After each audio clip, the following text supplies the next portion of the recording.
चालू कर दूं? अच्छा तुम्हारे में है? मुझे लगा मेरे वाले।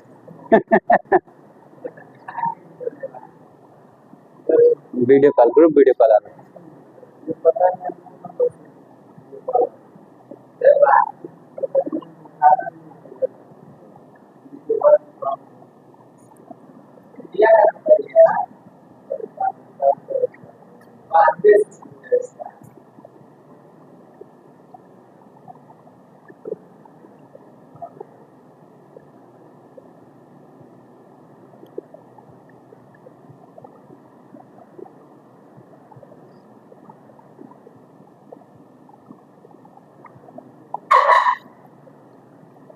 हम लोग चर्चा करते हुए यहाँ पे आ गए थे,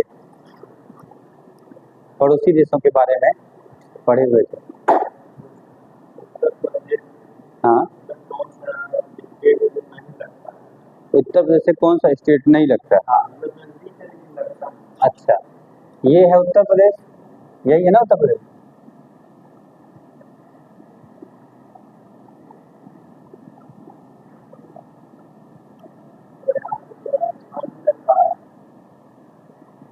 राजस्थान, हरियाणा, दिल्ली, और उसके बाद से क्या बोलते हैं ये हिमाचल प्रदेश, और ये उत्तराखंड, इतना तो लग रहा है इधर।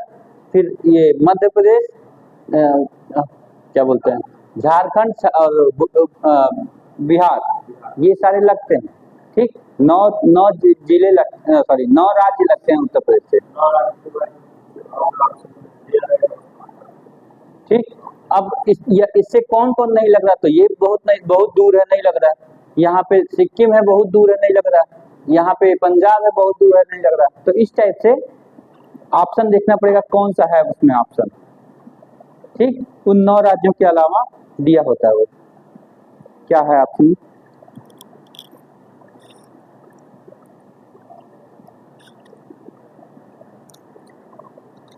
एक काम करिए, आप भी कोई PYQ ले लीजिए। हाँ, PYQ ले लीजिए और उसको सॉल्व करते रहिए। ठीक है, जो भी पढ़ रहे हैं पहले का भी पढ़े होंगे, उसको सॉल्व करते रहिए।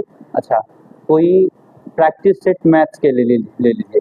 मैथ्स के लिए प्रैक्टिस सेट ले लीजिए, क्योंकि अगर देखा जाए तो मेन रूप से कैलकुलेशन आपका जितना तेज होगा उतना ही जल्दी आपको मतलब मैथ्स का क्वेश्चन सॉल्व कर पाएंगे। हाँ, 12 ही हम सोचे है ना। हाँ?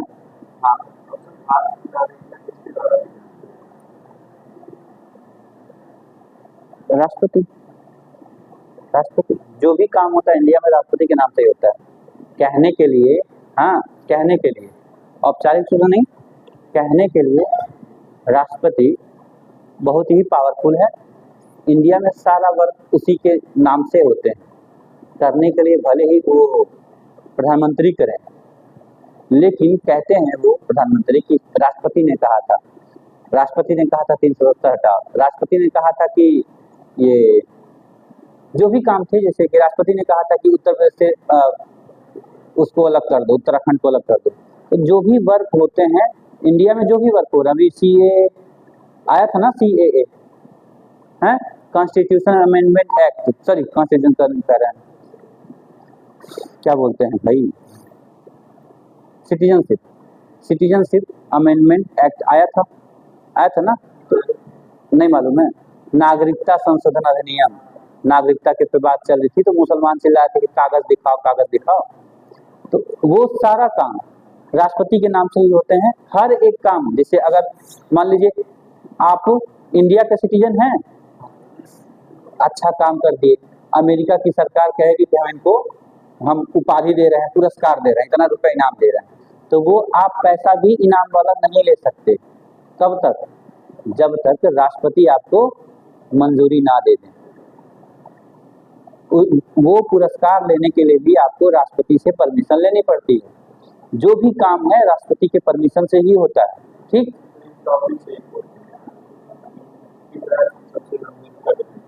अब ये बताओ, यहीं पे देख रहे हो तटरेखा वाले सारे राज्यों के बारे में मैंने बता दिया था। ठीक है, एक अच्छा वाला खोल ले रहे हैं, ये वाला। ठीक है, तटरेखा वाला सारा राज्य मैंने बता दिया था।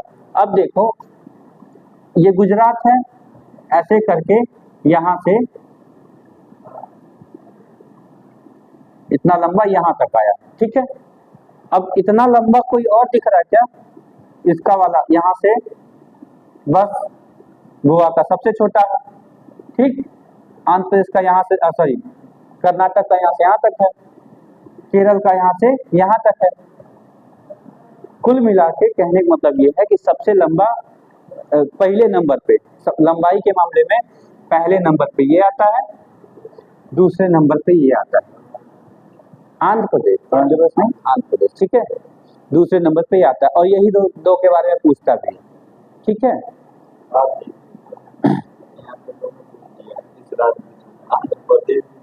लेकिन गुजरात पहले नंबर पे है तो याद रहे, ठीक है। समझ में आया? कर्नाटक का छोटा है, महाराष्ट्र का भी छोटा है, ये भी छोटा है। अगर तीसरे नंबर की बात किया तो तमिलनाडु के पास सबसे लंबा है, क्या? तमिलनाडु। देखिए यहाँ से शुरू हो रहा है और ये पूरा ऐसे घूम घूम के यहाँ तक आया, ठीक। तीसरे नंबर पे तमिलनाडु हो जाएगा, ऐसे इसके बारे में हो जाता है, ठीक है। तो जो टॉपिक बचा था हम लोग वो देख लें, उसके बाद से फिर एक आज नदी तंत्र के बारे में बात करेंगे, नदियों के बारे में, ठीक है। अच्छा टॉपिक है, मजा आने वाला, ठीक। तो हम लोग बात कर लिए थे सीमाओं से लगे देश के बारे में। यहाँ पे बात किए थे ना कि कौन कौन से देश, यहाँ पे लिख दिए थे पड़ोसी देश। सीमाओं से लगे देश के बारे में बात कर लिया था हम लोगों ने, ठीक। अब हम इसके बाद से बात करेंगे सीमाओं के भी कुछ नाम हैं, स्पेशल सीमाओं के कुछ नाम हैं, ठीक है। जैसे ये पाकिस्तान से जो ये सीमा लग रही है, यहाँ से लेके यहाँ तक की सीमा, उसका एक नाम है। क्या नाम है? नहीं, वो तो लाइन ऑफ कंट्रोल केवल यहाँ पे है, ये वाला पार्ट है लाइन ऑफ कंट्रोल, ठीक है, जिसको उसने कब्जा करके बैठा हुआ है। पाकिस्तान कब्जा करके बैठा हुआ है, उस वाले मतलब लाइन का नाम है लाइन ऑफ कंट्रोल, ठीक है। जो भारत को और पाकिस्तान को, ठीक, बांटता है, उसका नाम क्या है, उस सीमा का नाम क्या है? तो एक आदमी थे रेडक्लिफ नाम के, सर सिरिल रेडक्लिफ नाम था, ठीक है। तो उन्होंने ही भारत और पाकिस्तान के सीमा का वो निर्धारण किया कि भारत और पाकिस्तान की सीमा कौन सी होगी, ठीक। और उन्हीं के नाम पे ये नाम रखा गया। भारत और पाकिस्तान को बांटने वाली जो सीमा है, ये जो लाइन, इसका नाम क्या है? रेडक्लिफ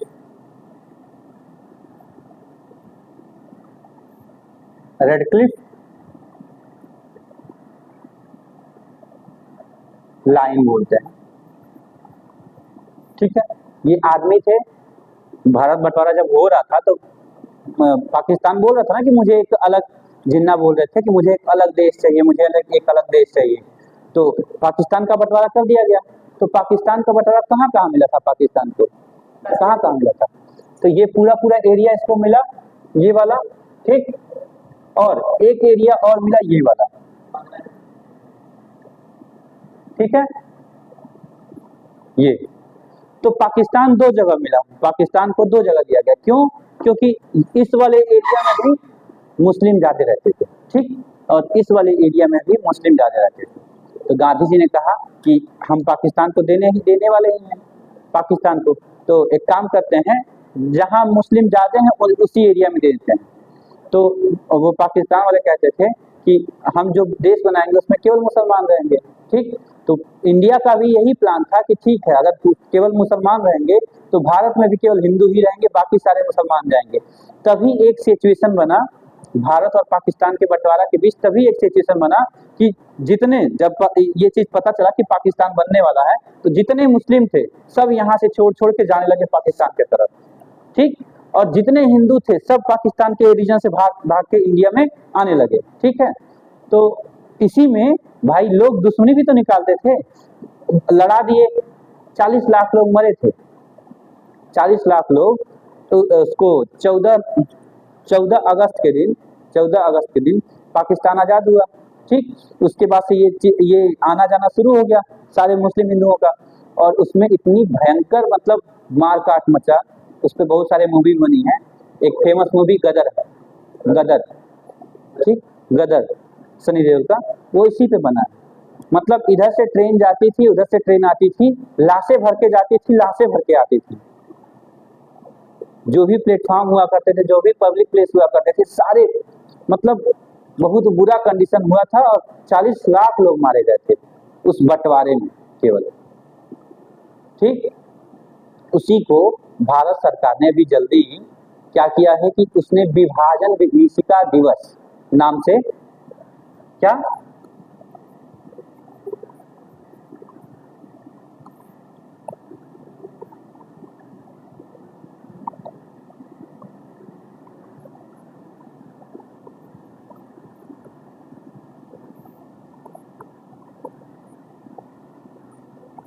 उसी को नाम दिया भारत सरकार ने विभाजन विभीषिका दिवस, और ये 14 अगस्त को मनाया जाता है। 14 अगस्त को मनाया जाता है। ये किस पूछेगा कभी क्वेश्चन में आ गया कि विभाजन विभीषिका दिवस क्या है, तो बंटवारे के समय जो बंटवारे के समय 14 अगस्त के दिन बंटवारे के समय जो ये क्या बोलते हैं, एक बहुत बड़े लेवल पे कत्लेआम हुआ था एक दूसरे का, उसी को विभाजन विभीषिका दिवस बोलते हैं, ठीक। तो हुआ कि भाई अब अलग ही कर दो, पाकिस्तान को अलग ही कर दो। जब ऐसे पता चल गया तो एक आदमी थे, लंदन में रहते थे, उनका नाम था सर सिरिल रेडक्लिफ। क्या? सिरिल रेडक्लिफ, ठीक है। इनको कहा गया कि भाई इनका भारत से तो कोई मतलब नहीं है, चलते हैं इनको लेके भारत में और इन्हीं से बंटवारा कराते हैं, क्योंकि वो उस टाइम के आईएएस थे लंदन में, आईएएस पोस्ट पे वो, मतलब आईएएस नहीं कह सकते क्योंकि वो तो इंडियन हो जाएगा, आईएएस पोस्ट के बराबर ही था वो लंदन के लिए, या यूं कहें कि ब्रिटेन के लिए था, ठीक है। तो वो आए, इंडिया का मैप उठाए और बांट दिए, ठीक। जो जो नदियां थी, नदियों के भरोसे ही कि यहाँ पे नदियां ही बाउंड्री बना दिया उन्होंने और बांट दिया, बांट के चले गए। तो उन्होंने दो जगह पाकिस्तान दिया, एक ये पाकिस्तान और एक ये पाकिस्तान। इसको क्या कहा गया? पूर्वी पाकिस्तान, ठीक है, और इसको पश्चिमी पाकिस्तान, ठीक। अब एक पाकिस्तान इधर और पूरा पार करके एक पाकिस्तान इधर आना पड़ता था, तो एक समझौता होने वाला था, ऐसा कहा जाता है, हम अपने पास से नहीं कह रहे कि एक समझौता होने वाला था कि पूर्वी पाकिस्तान से पश्चिमी पाकिस्तान को जोड़ने के लिए एक कॉरिडोर दिया जाएगा, एक रास्ता दिया जाएगा, जिससे कि पूर्वी पाकिस्तान और पश्चिमी पाकिस्तान जुड़ेगा। तो ये बताइए क्या आप लोगों के हिसाब से ये सही होता अगर मिल जाता तो? क्योंकि इंडिया ही बट जाता ना, दो पार्ट में इंडिया ही बट जाता। ऊपर से अभी देख रहे हो आप लोग कि इतना ही दूर में एक तरफ से बाउंड्री लगता है, तो इतना ज्यादा आतंकवाद फैला के रखा है। अगर ये रास्ता हो जाता तब तो ये पूरे पूरे रास्ते पे ही आतंकवाद करता, वो करता कि नहीं, क्योंकि वो अपनी फौज लगा के रखता। तो कहीं ना कहीं गांधी जी के हत्या के पीछे ये भी एक वजह थी, गांधी जी के हत्या के पीछे ये भी एक वजह थी कि उन्होंने ये एक कॉरिडोर के बारे में प्रस्ताव दे दिया था कि ठीक है, पाकिस्तान, पूर्वी पाकिस्तान पश्चिमी पाकिस्तान के बीच एक कॉरिडोर बनाया जाएगा, ठीक। तो इसीलिए वो कहीं कहीं मार दिए गए। तो ये पश्चिमी पाकिस्तान था, पूर्वी पाकिस्तान था। बाद में 1971 में क्या, 1971 में ये पूर्वी पश्चिमी पाकिस्तान की जो सेना थी यहाँ पे बहुत बड़े लेवल पे लोगों को मारती थी, गलत करती थी, किसी का भी रेप हो जाता था दिन दहाड़े, इस टाइप का सिचुएशन यहाँ पे बन गया था। तो यहाँ के लोग प्रोटेस्ट किए, प्रदर्शन किए कि नहीं, हम अब पाकिस्तान से अलग होंगे, पाकिस्तान अच्छी कंट्री नहीं है। तो ये क्या किया, प्रोटेस्ट किए और इंडिया ने थोड़ा सा साथ दिया और ये आज़ाद हो गए। इंदिरा गांधी का इसमें बहुत अहम रोल रहा, और इन्होंने क्या किया, पूर्वी पाकिस्तान को इससे आज़ाद करा दिया और इसका नाम बदल के आज का बांग्लादेश हो गया, ठीक।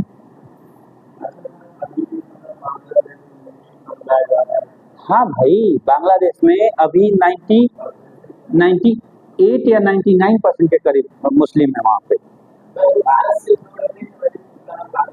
हाँ ठीक। तो 1971 में इंदिरा गांधी आज़ाद करा दी बांग्लादेश को। बांग्लादेश एक नया और सबसे नया राज्य देश के तौर पे उभर के आया सामने, और फिर इंडिया के ही सहयोग से वो बहुत तेजी से तरक्की करना शुरू किया। ठीक। और एक चीज आप लोगों को पता होना चाहिए कि इंदिरा गांधी को आयरन लेडी कहा जाता है। आयरन लेडी क्यों? तो इसी काम की वजह से, क्योंकि वो किसी से डरती वरती नहीं थी। ठीक। तो इंदिरा जी को इसीलिए वो एक आयरन लेडी का मिला, टाइटल मिला। ठीक। तो हम लोग बात क्या कर रहे थे और कहाँ चले गए? तो हमने एक चीज पढ़ लिया था कि भारत और पाकिस्तान के बीच जो लाइन है उसको क्या बोला गया? Red Cliff.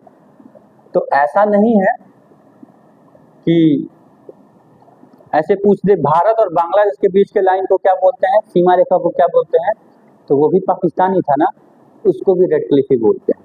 ऐसा नहीं कि अगर क्वेश्चन में बोल दिया कि मान लीजिए ये बोला तब तो आप लोग कर ले जाएंगे भारत और पाकिस्तान के बीच में रेड क्लिफ है। ठीक। लेकिन कभी ऐसे क्वेश्चन में आ गया कि भारत और बांग्लादेश के बीच सीमा का क्या नाम है, तो वही है, रेड क्लिफ ही है, क्योंकि रेड क्लिफ उस टाइम रखा गया था, अब वही चलते हुए आ रहा है, कहीं कोई चेंज नहीं हुआ। भले ही ये बांग्लादेश बन गया, लेकिन अभी भी इसके सीमा का नाम रेड क्लिफ ही है। ठीक। तो एक कंट्री तो हो गया ये वाला, ये भी रेड क्लिफ ही है। ठीक। अच्छा, इसके बाद चीन के साथ हम लोगों की एक सीमा है। क्या? चीन के साथ हम लोगों की एक सीमा है, ये वाली, यहां से यहां तक, फिर यहां से ये, फिर यहां से ये, यहां तक है। ठीक है। तो इस सीमा को हम लोग क्या बोलते हैं? पता है? भारत और चीन की सीमा के बीच, भारत और चीन के बीच की सीमा को क्या बोलते हैं? पता है? पता है ब्रो, पता होगा। अभी इस टाइम भूला है भले ही, लेकिन मुझे पता है कि आप लोगों को ये चीज पता होगा। मैकमोहन। क्या?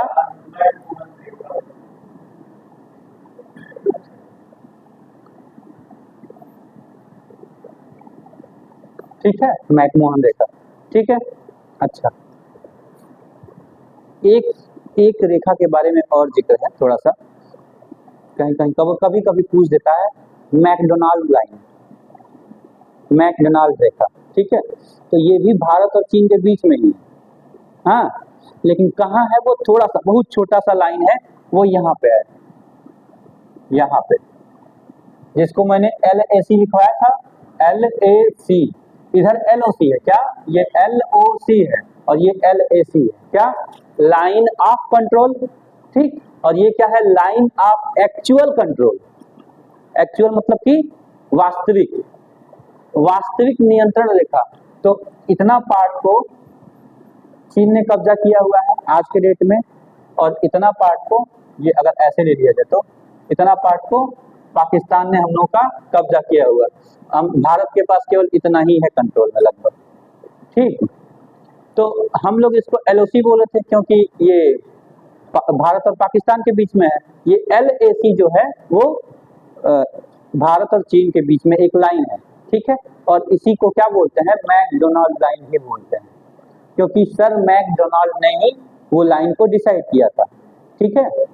तो मैकडोनाल्ड इतना ज्यादा ये इंपॉर्टेंट नहीं है, लेकिन इतना पता होना चाहिए। अब भारत और अफगानिस्तान के बीच में भी एक सीमा लगती है ना। भारत और अफगानिस्तान के बीच कितने किलोमीटर की सीमा लगती है? 106, 6 नहीं, 106 किलोमीटर की सीमा। ठीक। कहां से कहां तक? जो मैंने ये छोड़ा था, इतना छोटा सा पार्ट, 106 किलोमीटर की सीमा अफगानिस्तान के साथ है। इधर ऐसे करके यहाँ से अफगानिस्तान ऐसे फैला हुआ है पूरा। ठीक है। तो ये अफगानिस्तान की सीमा हो गई। तो अब भारत और अफगानिस्तान के बीच की सीमा को क्या बोलते हैं?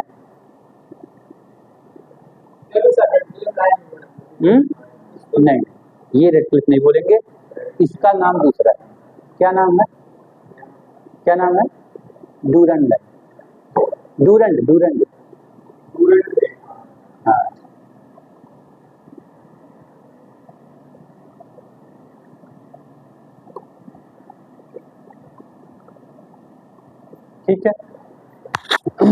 देखिए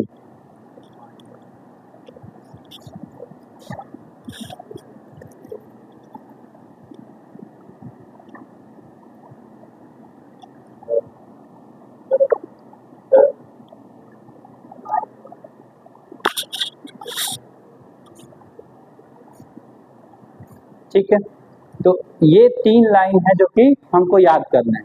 क्या क्या? एक ये वर्ड याद करना है, एक एक ये वर्ड याद करना है और एक ये वर्ड याद करना, बस इंपॉर्टेंट इतने ही है। ठीक है,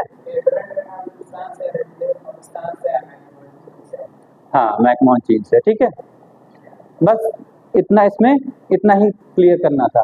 ठीक, अच्छा, इसके बाद से ये सीमाओं के नाम हो गए। अब एक चीज ये क्या बोलते हैं, सीमाओं की लंबाई। वो कभी कभी पूछता है कि किस देश के साथ कौन सी सीमा लगती है और कितनी लंबी है। तो भारत के साथ पहले नंबर का, दूसरे नंबर का, तीसरे नंबर का, चौथे नंबर का, पांचवें नंबर का, छठे नंबर का, सातवें नंबर का, 7 देश लगते हैं इसके स्थल वाली बाउंड्री से। 7 देश हैं जो कि इसके स्थल से लगते हैं, भारत में स्थल से जुड़े हुए हैं। जैसे कि एक पाकिस्तान हो गया, अफगानिस्तान भी बोले तो जुड़ा हुआ है। ठीक, चीन, तीसरा नेपाल, चौथा भूटान, पांचवा ठीक म्यांमार, छठवां और ये बांग्लादेश सातवां। 7 देश हैं जो कि भारत से स्थल से जुड़े थे, मतलब कि हम स्थल रूप से जा सकते हैं। और 2 जल से जुड़े हुए हैं, 2 भारत में जल से जुड़े हुए हैं, मतलब एक यहाँ पे है श्रीलंका और एक यहाँ पे ऐसे करके दूर है, उसको बोलते हैं मालदीव। श्रीलंका और मालदीव भारत से अपना सीमा साझा करते हैं, लेकिन वो जलीय देश हैं। जलीय देश मतलब कि पूरा पानी पार करके जाना पड़ेगा। और ये सारे ऐसे देश हैं जहाँ पे हम स्थल रूप से जा सकते हैं, स्थल की तरफ से। ठीक, तो एक चीज ये पूछता है कि भारत के साथ किस देश की सीमा सबसे लंबी लगी है। भारत के साथ किस देश की सीमा सबसे लंबी लगी है, तो बता सकते हैं देख के। भारत के 7 पड़ोसी देश हैं, है ना, जो कि स्थल वाले हैं। तो उसमें सबसे बड़ी सीमा किसकी है? भारत में सबसे बड़ी सीमा किस देश के साथ लगती है भारत की? नेपाल? नेपाल? पाकिस्तान भी नहीं। पहले नंबर पे क्या आता है? हाँ, बांग्लादेश। ठीक, हाँ, दूसरे नंबर पे आता है क्या? चीन। ठीक, तीसरे नंबर पे आता है पाकिस्तान। बता रहे हैं पाकिस्तान। अफगानिस्तान सबसे नीचे आएगा।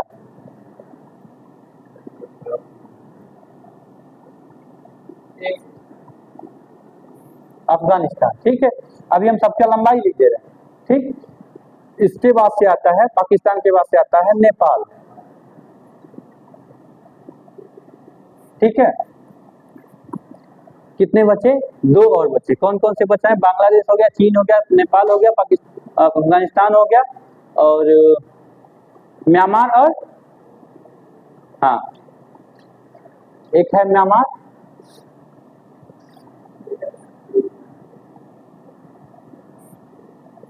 ठीक, और एक कौन सा बच रहा है? पाकिस्तान, अफगानिस्तान, चीन, नेपाल, भूटान।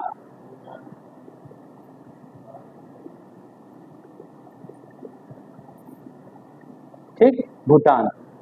ये देश हैं। सबसे बड़ा देश, सबसे बड़ी बाउंड्री बांग्लादेश की है, याद रखिएगा। सबसे इंपॉर्टेंट क्वेश्चन है कि भारत के साथ सबसे बड़ा सीमा कौन साझा करता है, तो बांग्लादेश। भारत के साथ सबसे बड़ा सीमा साझा कौन करता है, तो बांग्लादेश। और कितना कितना किलोमीटर में कभी कोई पूछ लेता है, किलोमीटर में, तो याद रखिएगा एक डाटा है 4096 किलोमीटर। ठीक, बांग्लादेश लगता है। चीन 33, 23। ठीक, चीन कितना लगता है? 33, 23। पाकिस्तान कितना लगता है, सॉरी कुछ गलती कर दी है, ये इसका डाटा है पाकिस्तान का।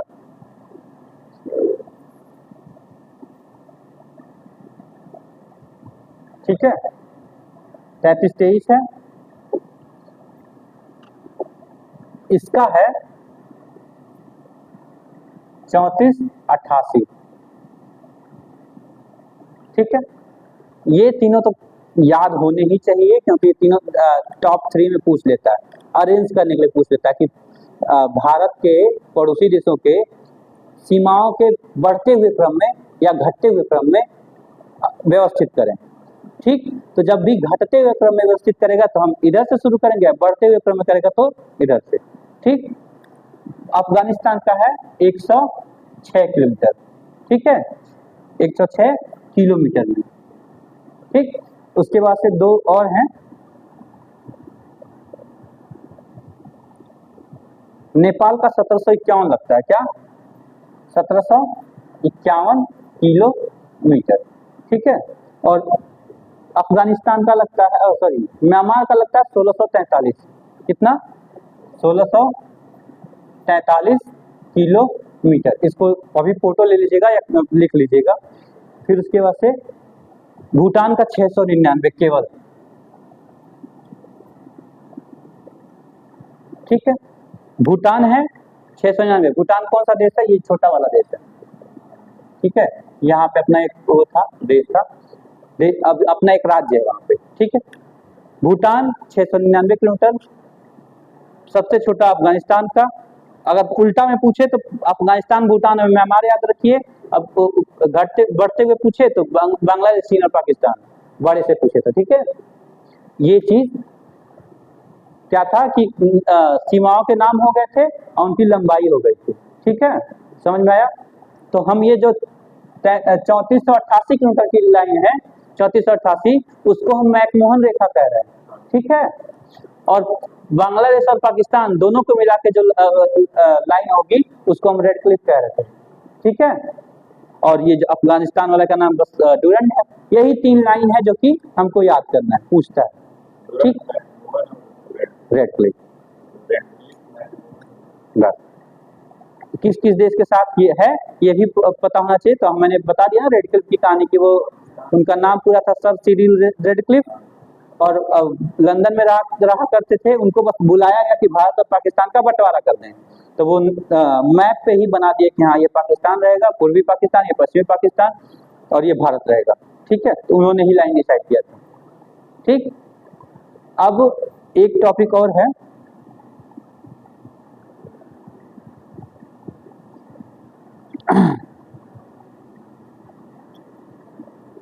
दो मतलब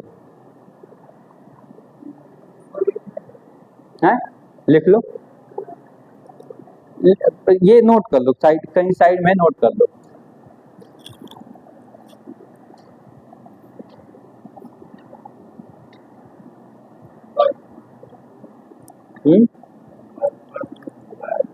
सब हुआ है ना,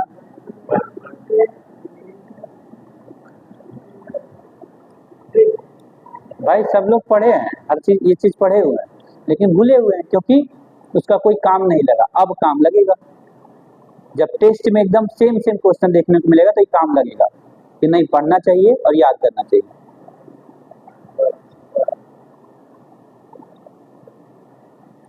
अच्छा, बचपन में भूआ ठीक है, कोई दिक्कत नहीं अपने हिसाब से कोई भी शॉर्ट ट्रिक बना सकते हैं याद करने के लिए। बचपन में भूआ,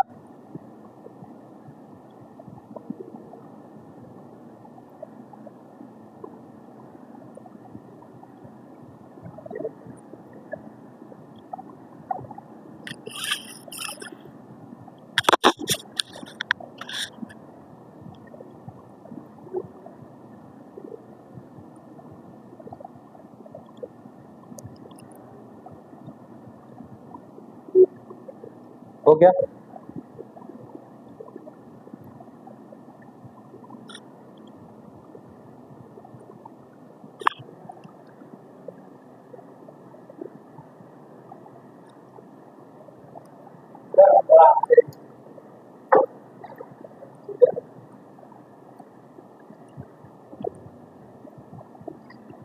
ठीक है,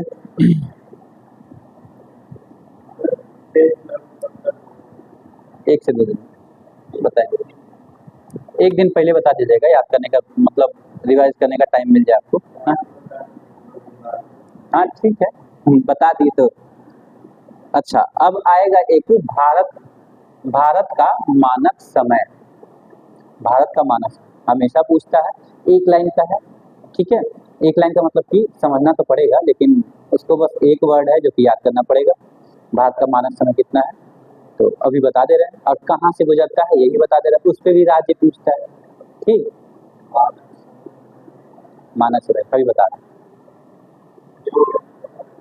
लिख रहे हो।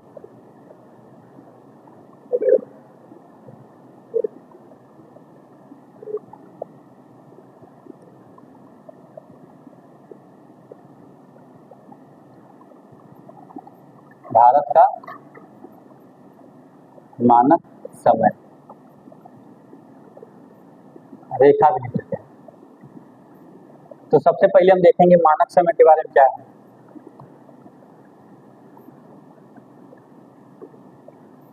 ठीक है, अब फिर समय रेखा के बारे में देख लेंगे, ठीक।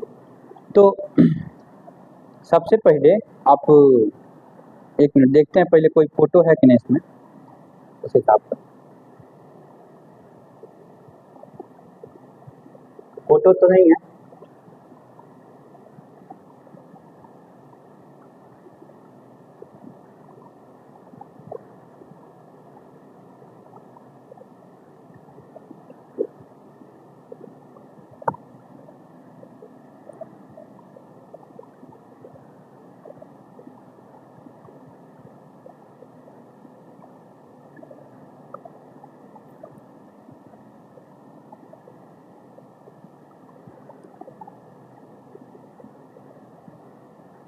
ठीक है।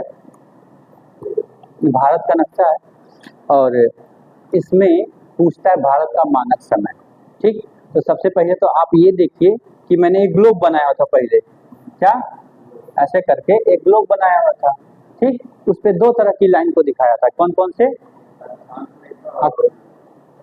और देशांतर रेखा, देशांतर रेखा, ठीक है। अक्षांश रेखाओं को मैंने इस टाइप से बनाया था, ठीक है, और देशांतर को मैंने ऐसे बनाया था, ठीक। तो हमको इससे मतलब नहीं है, अक्षांश रेखाओं से मतलब नहीं है, हमको देशांतर रेखाओं से मतलब है। क्यों? क्योंकि आपको पता है कि जब हम इसे 2 लाइन खींच के हम इसको अक्षांश बोले थे, ठीक। तो इसका काम क्या है, हैं? अक्षांश रेखाओं का काम क्या है? मैंने तो ये नहीं बताया था कि अक्षांश रेखाएं खींची क्यों गई, ठीक। देशांतर रेखाएं खींची क्यों गई, तो क्यों का आंसर मैंने नहीं दिया था, ठीक है, और ना ही आप लोगों ने पूछा था, ठीक। क्योंकि उनको मैंने बताया था, जब मैं उनको पढ़ा रहा था तो मैंने उनको बताया था, और आज लिखवाएंगे भी, रीजन उनको बताएंगे भी, लिखो नोट करेंगे, ठीक। तो एक चीज ये जान लीजिए कि जब हम लोग ग्लोब पे घूम रहे थे तो किसी देश के बारे में, स्पेसिफिक देश के बारे में या स्पेसिफिक जगह के बारे में पता लगाने के लिए कि कहाँ पे है वो, ये दोनों लाइन खींची गई थी, ठीक। दोनों लाइन खींची गई थी, तो जो ये अक्षांश रेखाएं थी इनको खींचने का बस केवल एक ही उद्देश्य था कि दूरी पता करना, क्या, ये केवल दूरी को बताती है, किसको, दूरी को, कि मतलब एक देश से दूसरे देश के बीच की दूरी कितनी है, कैसे डिसाइड करना है ये। तो मैंने आपको ये भी बताया था कि एक अक्षांश रेखा है, ये एक अक्षांश रेखा है, ये दूसरी अक्षांश रेखा है, मतलब कि अगर ये 0 डिग्री थी बीच वाली, यहाँ पे ये 0 डिग्री थी, तो 0 डिग्री से लेकर हम यहाँ तक 1 डिग्री के बीच में आए, 0 से 1 डिग्री के बीच में, तो हम लोग कितना दूरी चल रही है, तो ये दूरी भी पूछता है, याद रखिएगा कि अक्षांश रेखाओं के बीच की दूरी, क्या, इन दोनों के बीच की दूरी कितनी होती है, तो 111 किलोमीटर होती है, ठीक है। मतलब हम एक अक्षांश से दूसरे अक्षांश से, मतलब 0 डिग्री से 1 डिग्री पे जाएं तो 111, 1 डिग्री से 2 डिग्री जाएं 111 किलोमीटर चलना पड़ेगा, ठीक है। तो ये केवल अक्षांश रेखाओं के लिए सही होता है, ठीक है। देशांतर रेखाएं तो आपको पता ही है कि यहाँ से निकलेंगी और यहाँ पे आके मिलेंगी, है इस टाइप से। तो यहाँ पे सबसे ज्यादा दूरी तो इस बीच वाले पार्ट पे होगी, लेकिन यहाँ पे जाके देखिए दोनों लाइन सट जा रही है, ठीक है। तो इसमें दूरी घटती बढ़ती रहती है, लेकिन इसमें दूरी फिक्स रहती है, 111 मीटर की दूरी है तो दूरी है, ठीक है। तो अब हम इसमें बात करें कि फिर ये क्यों आया, हम देशांतर रेखाएं क्यों खींचे। तो देशांतर रेखाएं खींचने का एक ही उद्देश्य था कि हम दो देशों के बीच में या दो बिंदुओं के बीच में समय का निर्धारण कर सकें। क्या ये दूरी के लिए थी और ये समय के लिए थी, समय निर्धारण।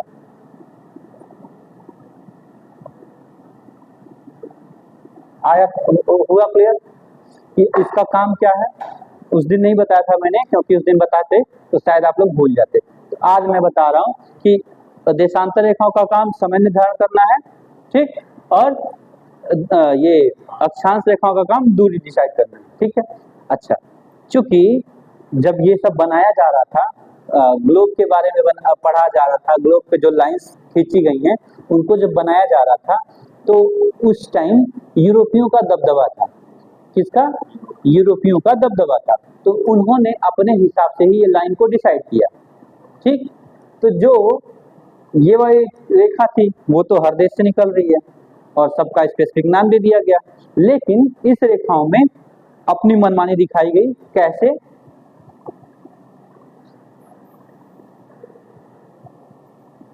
एक 111 मीटर नोट किए।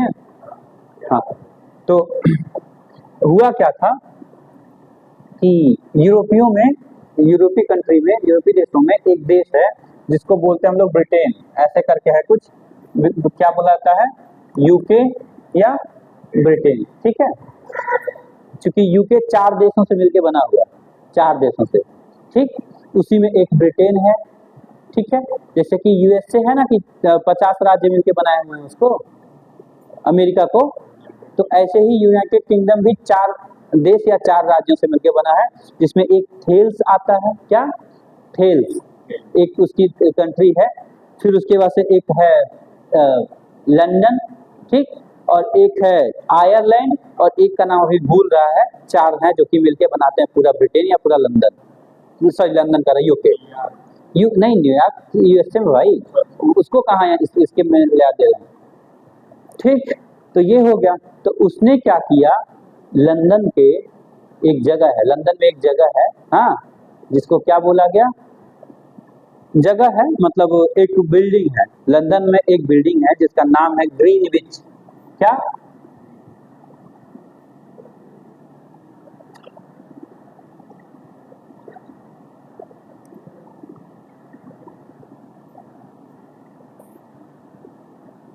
ये एक लैब है। क्या?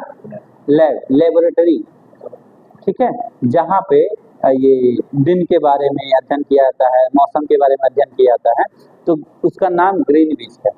तो यूरोपियों का दबदबा था, उसने कहा कि यहाँ से हम इसी लेबोरेटरी से एक लाइन खींच रहे हैं, ठीक है, उसी लाइन को हम 0 डिग्री मानेंगे। तो जो ये 0 डिग्री लाइन है, देशांतर रेखाओं में ये जो 0 डिग्री लाइन है ना, ये वाली, ठीक है, ये वाली लाइन लंदन के ग्रीनविच प्रयोगशाला से होके जाती है, ठीक है, लंदन के ग्रीनविच प्रयोगशाला से होके जाती है। और वो सब कहे कि हम इसको क्या बोलते हैं, 0 डिग्री देशांतर बोलते हैं, ठीक। अच्छा, इसको 0 डिग्री देशांतर बोल दिए, लेकिन ये निकल कहाँ से रहा था, ग्रीनविच से निकल रहा था, इसीलिए इसको ग्रीनविच रेखा भी कहते हैं। क्या? ग्रीनविच रेखा, ठीक, समझ में आया। अभी बता रहे हैं कि उसमें कैसे रिलेट कर पाएंगे, आप पढ़े होंगे लेकिन उसको यहाँ आज तक आप रिलेट नहीं कर पाए, ठीक। तो ये जो 0 डिग्री लाइन थी उसको उन्होंने ग्रीनविच रेखा बोला, क्योंकि वो ग्रीनविच से पास हो रहा था। और कहे कि जब भी कभी मतलब सूर्य इसके ऊपर होगा, ग्रीनविच लाइन के सीधा सीधा ऊपर होगा, तो हम वहां पे 12 बजते हुए मानेंगे, ठीक है, दोपहर का 12, ठीक है, क्लियर। तो जब भी ग्रीनविच पे सूर्य होता है हम उसको 12 ही मानते हैं, ठीक। और चूंकि हम लोगों का जो देश था ये पूर्वी देशांतर में था, पूर्वी देशांतर में, उत्तरी अक्षांश और पूर्वी देशांतर में, ठीक है। तो हम लोगों का देश कहीं यहाँ कहीं है, ठीक। तो यहाँ से यहाँ के बीच कुछ दूरी है, ठीक। तो दूरी के हिसाब से टाइम भी बदलेगा, क्योंकि आप सुने होंगे कि अभी यहाँ पे इतना बज रहा है तो अमेरिका में कितना बज रहा होगा, तो वहाँ पे टाइम डिफरेंस आ जाता है। क्यों टाइम डिफरेंस आ जाता है? क्योंकि सूर्य जो है कहीं एक ही जगह पर चमकेंगे। जैसे मान लीजिए ऐसे एक बड़ा सा बॉल हो, ठीक है, और उधर से सूर्य का लाइट आ रहा है तो सामने पड़ रहा है, तो दिन दोपहर टाइप में है, ठीक है, और पीछे पड़ रहा है तो रात टाइप में है, ठीक। और मान लीजिए यहाँ के लिए, यहाँ पे जो रहता होगा उसके लिए तो जैसे लग रहा होगा ना कि टेढ़ा आ रहा है, तो शाम का या सुबह का समय होगा, ठीक। तो इस टाइप से इस पे क्या हुआ, टाइम हर जगह अलग अलग होता है, ठीक। तो हम देखेंगे कि भारत के बीच से कौन ये लाइन गुजरती है, ठीक है। जैसे कि देशांतर रेखा है, तो देखे थे कि एक देशांतर रेखा यहाँ से गुजरी थी, एक देशांतर रेखा यहाँ से गुजरी थी ना। तो ये क्या करते हैं, टाइम का डिसाइड करते हैं, टाइम को। तो भारत के जो मतलब वैज्ञानिक थे वो क्या किए, यहाँ से लेके यहाँ तक की दूरी को निकाले, ठीक है। तो ये दूरी लगभग 3000 किलोमीटर लगभग में है। अभी क्लियर हम आपको बता देंगे कितना है। तो अब क्या किए, इसको दो पार्ट में किए, 1500, और क्या किए, दोनों तरफ से नाप के यहाँ पे एक लाइन को डिसाइड किए, यहाँ पे, ठीक।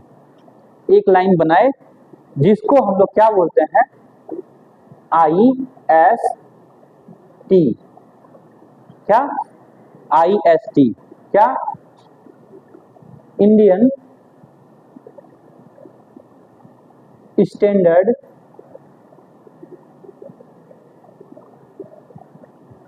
टाइम, ठीक है। इंडियन स्टैंडर्ड टाइम, हिंदी में भारतीय मानक समय, ठीक है, भारतीय मानक समय बोलते हैं, ठीक।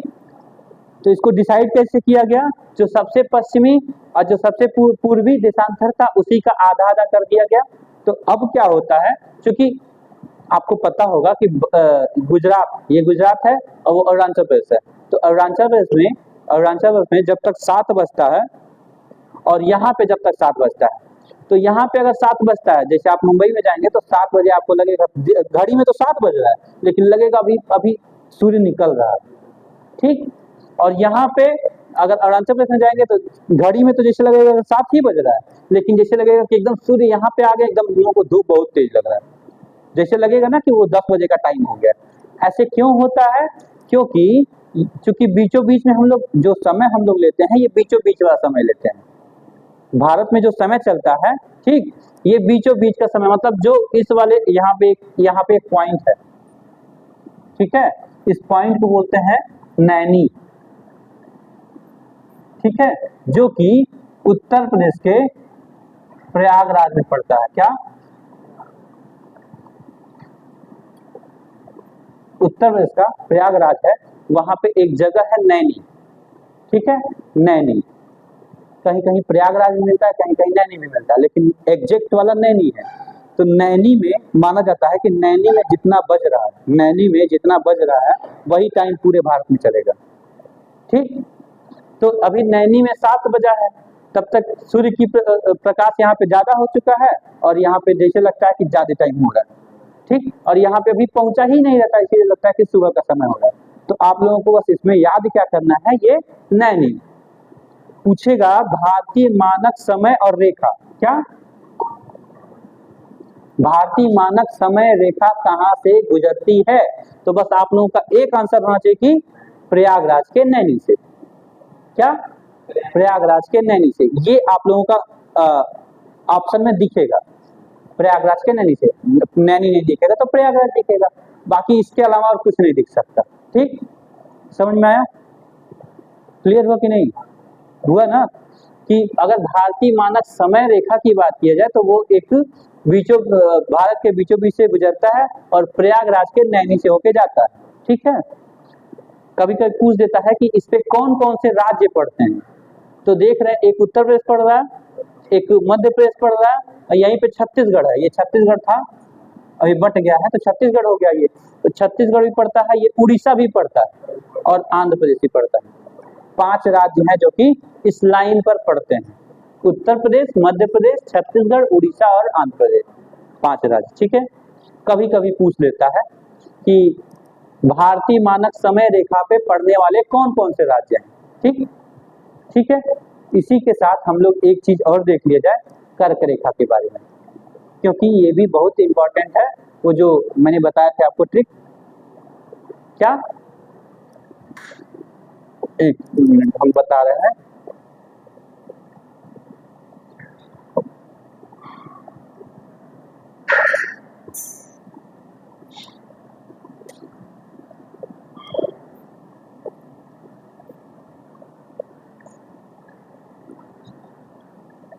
अब क्या है, कर्क रेखा के बारे में देखिए, क्योंकि दोनों रेखाएं क्लियर करना जरूरी है। दोनों एकदम एक ही जैसे हैं। जैसे कि अभी हम लोगों ने मानक समय रेखा देखा, ठीक है, भारतीय मानक समय जिसको IST बोलते हैं, और एक अभी कर्क रेखा के बारे में देखने जा रहे हैं। क्या, कर्क रेखा। ठीक, कर्क रेखा मैंने बताया था कि पूरा ग्लोब था, उस पे 2 स्पेशल लाइन खींची गई थी, एक कर्क रेखा और एक मकर रेखा। ठीक है, जो क्यों खींची गई थी, क्योंकि ये धरती उतनी टिल्ट है, धरती उतनी मुड़ी हुई है, झुकी हुई है, तो उस पे एक लाइन बना दिया गया। और ये जैसे सूर्य जो होता है कर्क रेखा और मकर रेखा के बीच ही ऊपर और नीचे होता रहता है। ठीक है, इसीलिए कभी ठंडी पड़ती है, कभी गर्मी पड़ती है। ठीक, तो अब वो कर्क रेखा ये यहां से गुजरती है भारत में, ऐसे, सॉरी, भारत में ये ऐसे करके यहां से ऐसे गुजरती है। ठीक, ऐसे ही कर्क रेखा गुजर रही है। अब पूछता है कभी कभी क्वेश्चन कि कर्क रेखा पे पड़ने वाले कौन कौन से भारत के राज्य हैं। ठीक, तो इसके लिए एक ट्रिक है, उसको अगर आप लोग याद रखेंगे तो हमेशा बता देंगे कि भारत कर्क रेखा पे पड़ने वाले कौन कौन से राज्य हैं। ठीक है, उस ट्रिक का क्या नाम है, हाँ, क्या, बहुत फेमस है, सब लोग जानते होंगे, क्या, मित्र पर गमछा झाड़। ठीक, ये शॉर्ट ट्रिक है कि कौन कौन से राज्य इस पे पड़ रहे हैं। तो सबसे पहले देखिए ये गुजरात पड़ रहा है, ऐसे ही देख लेते हैं पहले, बाकी इसको तो हम कर देंगे। गुजरात पड़ रहा है, यहाँ राजस्थान, ठीक, ये मध्य प्रदेश, ठीक, और मैंने बताया कि ये पहले बढ़ चुका है, ये छत्तीसगढ़ हो चुका है, तो ये ठीक है, ठीक है, छत्तीसगढ़ ऐसे मैंने लिख दिया। 36 इसके नाम से ही पड़ा क्योंकि वो वहां पे बहुत बड़े बड़े गढ़ हुआ करते थे। ठीक है, इसीलिए उसका छत्तीसगढ़ नाम भी पड़ गया। वैसे ये लिखने का तरीका गलत है। ठीक है, आप लोगों के बस समझने के लिए बता दिया मैंने। उसके बाद से यहाँ से एक राज्य है ऐसे करके बट गया, ये बिहार हो गया, ये झारखंड हो गया है, तो क्या, झारखंड। ठीक है, फिर ये पश्चिम बंगाल, ठीक है, पश्चिम बंगाल, फिर ये त्रिपुरा, और ये फिर मिजोरम। ये 8 राज्य हैं, 1 2 3 4 5 6 7 8 राज्य हैं जो कि इस लाइन पे पड़ते हैं कर्क रेखा पे। ठीक, और उसको याद करने का तरीका ये है, मी से मिजोरम, त्रा से त्रिपुरा, ठीक है, प से पश्चिम बंगाल, फिर र से राजस्थान, ठीक है, ग से गुजरात, फिर म से MP, छ से छत्तीसगढ़, ठीक है, झार से झारखंड। ठीक है, कहाँ हो गया 1 2 3 4 5 6 7, एक ऊपर 8 नहीं है, 1 2 3 4 5 6 7 8 नहीं, ये कर्क रेखा पे पड़ने वाले राज्य हैं। कर्क रेखा पे पड़ते हैं। ठीक है, अभी उत्तर प्रदेश से सटने वाले राज्य भी लिखवा दे रहे हैं। ठीक,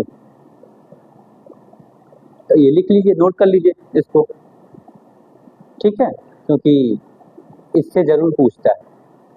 कर्क रेखा पे पड़ने वाले राज्यों में नहीं है, और वहीं बिहार दे देगा। ठीक है, तो देखिए बिहार नहीं पड़ रहा है, उत्तर प्रदेश नहीं पड़ रहा है। ठीक है, और नीचे देखिए महाराष्ट्र भी नहीं पड़ता है, क्योंकि महाराष्ट्र बाद में बट गया था यहाँ पे। ठीक हो गया। तो दो चीज, अभी दो लाइन के बारे में हमने देखा, एक कर्क रेखा और एक ये भारतीय समय रेखा। भारत के परिप्रेक्ष्य से ये दोनों बहुत महत्वपूर्ण है, भारतीय समय रेखा और कर्क रेखा। भारतीय समय रेखा ये देखिए, भारतीय समय रेखा क्या होता है कि भारत में कौन सा समय माना जाए। ठीक है, मान लीजिए भारत यहाँ से लेके यहाँ तक है, तो भारत में कहाँ का समय माना जाए, तो आप कहीं भी चले जाइए, यहाँ पे जितना बच रहा है वहीं पे चलेगा ना, भारत में हर जगह। मतलब भारत में केवल एक समय रेखा है।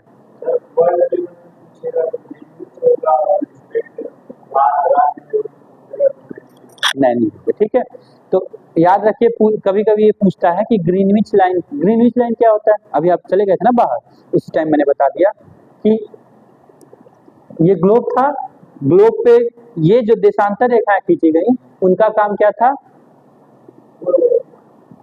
समय का निर्धारण करना था, देशांतर रेखाओं का।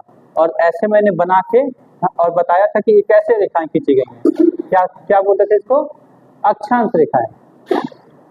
ये तो आप पढ़े नहीं थे ना, उस दिन का क्लास छूट गया था, इसलिए आपका दिक्कत हो रहा है। तो ग्लोब पे दो तरह की रेखाएं हैं, एक ऐसे रेखाएं हैं और एक ऐसे रेखाएं हैं, ये वाली।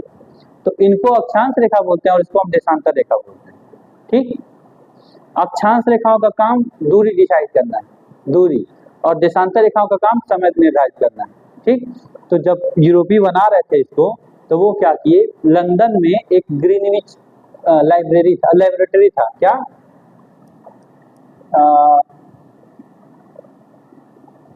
प्रयोगशाला कह सकते हैं। ठीक है, लंदन में एक प्रयोगशाला था जिसका नाम था ग्रीनविच। ठीक, वो कहे कि यहाँ से जो लाइन जा रही है, इधर देखिए, यहाँ से जो ये लाइन खींची जा रही है, उसी को हम क्या बोलेंगे, 0 डिग्री, उसी को क्या मानेंगे, 0 डिग्री देशांतर रेखा। क्या, देशांतर रेखा, अक्षांश नहीं, 0 डिग्री देशांतर रेखा मानेंगे। और देशांतर रेखा से पूरब में ये हो गया, देशांतर रेखा से पश्चिम में ये हो गया। तो अब जो देशांतर रेखा था वो समय निर्धारण करने के लिए था। तो ये कहे कि अगर 0 डिग्री पे सूर्य का जो लाइट है वो अगर पूरा तरीके से 90 डिग्री पे देशांतर रेखा पे पड़ रहा है, तो हम उसको मानेंगे कि 12 बज रहा है। जैसे कि अभी कितना बज रहा है, 12 बज रहा है ना, तो भारत के ऊपर सीधे सीधे सूर्य का लाइट पड़ रहा होगा। तो ऐसे ही अभी जब ये ग्रीनविच, लंदन के जो ग्रीनविच है, हाँ, वहां पे जब जाएगी सूर्य की रेखा सीधी सीधी, तो वहां पे तब 12 बजेगा। ठीक, तो अभी यहाँ 12 बज रहा है, अब कितना देर में वहां पहुंचेगा, तो उसी को डिसाइड किया गया कि भारत से इसके बीच की दूरी इतनी है, तो इतना कैलकुलेशन करके निकाला गया। तो पता चला कि एक भारत में एक लाइन है। ठीक है, भारत में एक लाइन है। अच्छा, इस लाइन का वो भी पूछता है, डिग्री भी पूछता है, क्या, डिग्री, कि कितने डिग्री पे जाती है ये। तो सबसे पहले तो ये रखिए, याद रखिए कि भारतीय मानक समय रेखा है ये। ठीक, और मैंने आपको, सुनिए, मैंने आपको ये बताया था कि ये वाली लाइन कितने से निकल रही है, कितना बताया था ना, ये वाली लाइन कितने डिग्री से निकल रही है,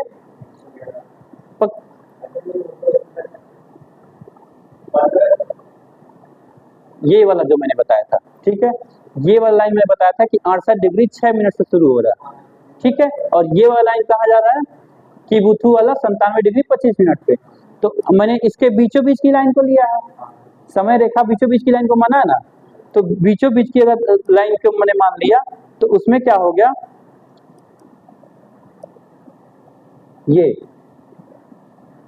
ये होता है 82 डिग्री या 82.5 डिग्री। ठीक है, तो पूछता है कि भारत का जो मानक समय रेखा है कितने डिग्री से होके जाता है, तो वो 82.5 डिग्री बोलेंगे। ठीक है, 82.5 डिग्री पूर्वी देशांतर, क्या पूर्वी देशांतर।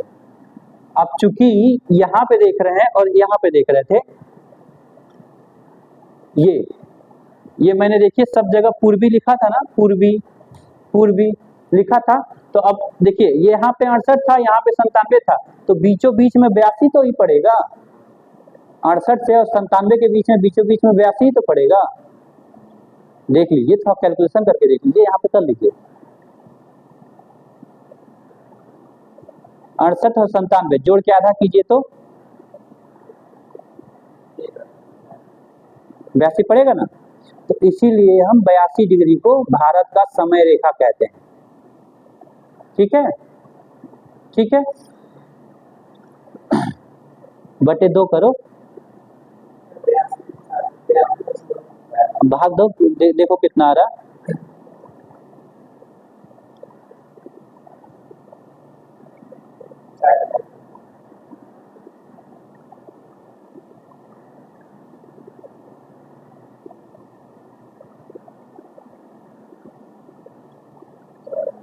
साढ़े 82 आ रहा ना।